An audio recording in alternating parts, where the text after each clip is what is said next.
Do you want to take more listings? We'll break down how Brian inked one next on Agent Hacks.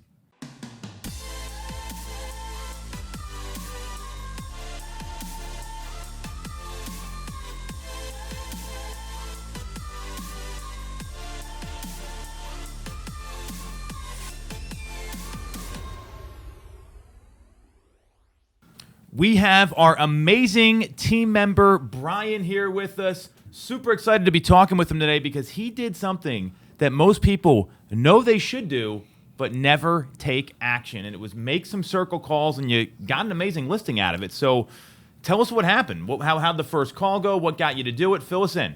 Yeah, well, it was great, Tom. I got out and I knew I needed to make the calls, right? And we know we don't have enough homes to sell. Absolutely. We got buyers that are looking to buy, and we need to get people to get out to sell, right? So I got on the phone, I targeted a neighborhood, started just dialing people at random and having conversations, because that's really all where it starts, right? With the conversation 100%. and just getting people to talk. And it took a little bit of time, and it was, I believe, call number 122. Got a client that picked up the phone and said, we were going to sell our home, but we put it on hold because of COVID. Mm-hmm. And from there, it just started to have conversations. Say, hey, you want to talk a little bit more about maybe kickstarting that opportunity? And it led to an initial meeting with them. We had a Zoom call that went really well. They got a chance to know me. I got a chance to know them. Qualified when they want to put their home up for sale, and it took a little bit of time. There's the nurture process. Sure, of course, yeah. You know that you have to go through, and it was a series of conversations. But it took about maybe 6 weeks before we knew when we were going to be listing the home, and it's going to be on the market April 30th. It's a beautiful home. They've already got new construction lined up. They're ready to go. They're really excited. And, they told me that this never would have happened if you didn't call us. We probably would still be in the same situation. So it was great. It was great. Well, you made that sound really easy. And I think the best thing I heard there was I made the decision to make the calls, right? Because None of that happens if you don't decide to pick up the phone and stick with it. It's not like you made 5 calls. It was the 122nd call. So you made the decision to make the calls. What kind of script were you using? Talk to us about the dialogue. I mean, I know, but let's tell everyone else out here who wants to take more listings like this. Yeah, and the standard line that I was using to say, hey, this is Brian with RE/MAX Main Line. We have a lot of buyers that are looking to purchase homes in your area. Have you ever thought about potentially listing your home? And it was just that simple lead-in that got the conversation going. It was exciting, and there's always that when you go through and you're making call after call after call, it's a mental game, right? 100%. And you have to basically tell yourself it's the next call. Yes, it's the next call. I love this. It's the next call, right? And then when that call happens, it's like, this is the call. I got the call. And there was other conversations with other people that I had, really good dialogue with, and it didn't pan out to anything. But, getting over the hump, the mental hump of just pick up the phone. Just have a conversation. Somebody's gonna hang up on you. People, of course, yeah. You're gonna leave a lot of messages, but there are gonna be people that will have conversation with you, and that's where it all starts. And so, it was as simple as, I have a lot of buyers that want to buy homes in your area. Have you ever thought about selling, or do you know of anybody that is looking to sell? And that was the lead-in that worked.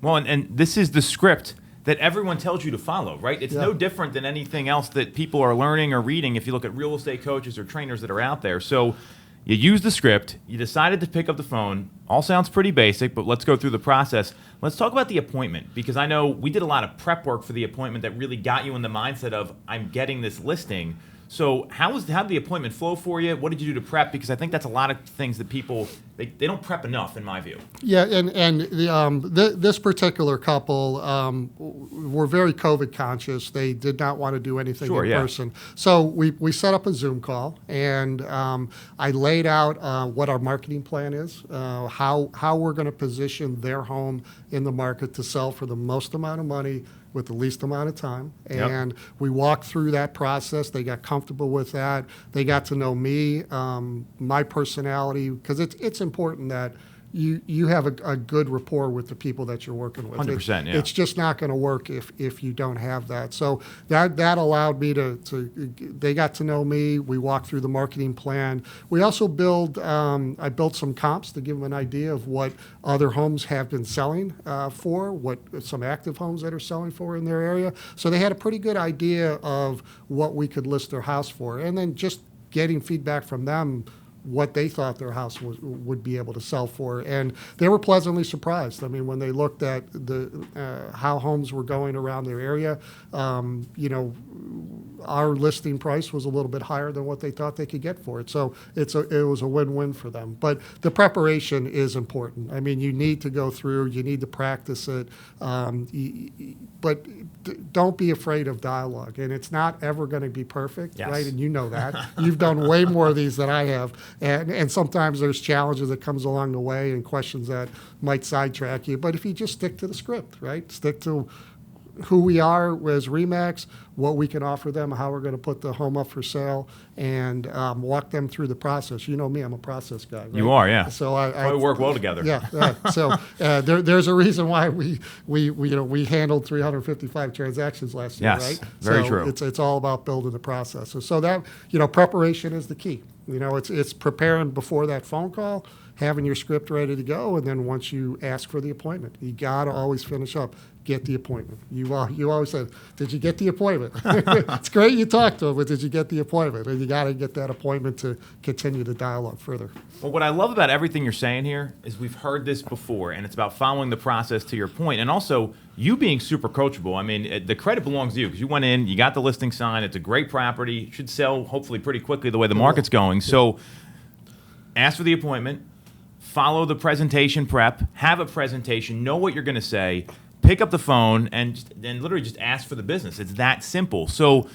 you did all that. What advice do you have for anyone watching if they want to take more listings like this or go really old school? Because circle dialing, it's like the oldest form of prospecting, and it's one of the most basic things that, in my view, the industry's really gotten away from. And now that inventory is so tight, you're seeing kind of a renaissance here. What advice do you have for anyone watching that wants to list homes like you are? Well, listen, you can't wait for people to call you. It's just not going to happen. So you've got to put yourself in front of the people. You've got to grab the client, get some dialogue going, and you just got to put yourself out there. You don't be afraid to pick up the call. It is old school. Yes. But sometimes when it works, if it ain't broke, don't fix it, right? Well, there's a reason why it's old school, because it continues to work over decades. Yeah. I mean, that's the thing. And, and you've got a heavy sales background. You've done this stuff before. So what I love that you're saying is it's like, hey, put in the effort. Don't be afraid. What's the worst thing that could happen what's the worst thing that happens? They hang up on you. They hang up on that you. happens all the time, right? And then that just means the next call is going to come, and that's going to be the next one that you're going to get. So you just gotta work through it, and don't be afraid of it. Don't be afraid of it. A lot of nuggets in here. This is great stuff. Brian is kicking butt. Thank you for the share. I think everyone can learn something from this. It's not that complicated, and it's about execution more than coming up with some new idea. Yep, you got it. Great. Appreciate Catch you guys next week. Thanks for watching.